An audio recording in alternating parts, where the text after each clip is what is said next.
authenticity is a word we band around quite a lot. It's become popular in the last decade. And people will often say to me, how do I be, for example, a more authentic leader? As if it's a certain skill set we need to learn.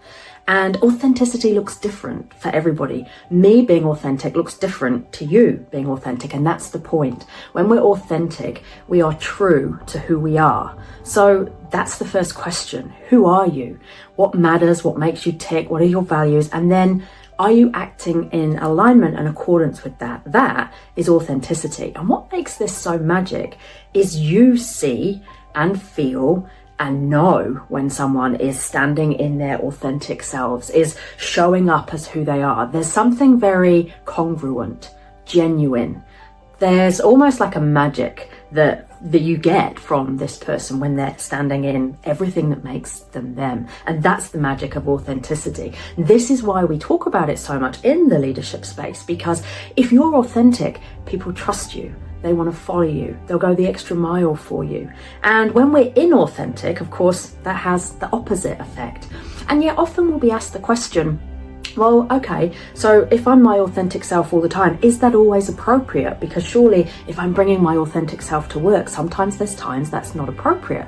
And I'm different outside of work than I am in work.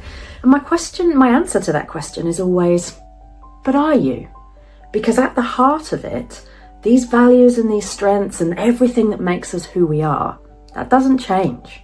It might look different, but if we're being authentic, that doesn't change. So for example, if part of my authentic being is that I am compassionate in nature, that might look different with my friends on a Friday night than it does when I'm in a senior leadership team meeting, but it's still compassion.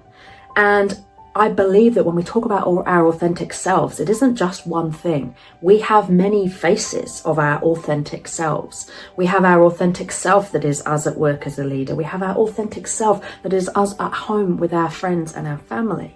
And it's all us, and it's all authentic. And so to say, well, at work you should be this and you should be that, this is something that I directly experienced in the early days of my own leadership journey. Taking my Jess hat off to put my leadership hat on, go into work, and feeling like I was almost acting in a play, like I had to be someone different.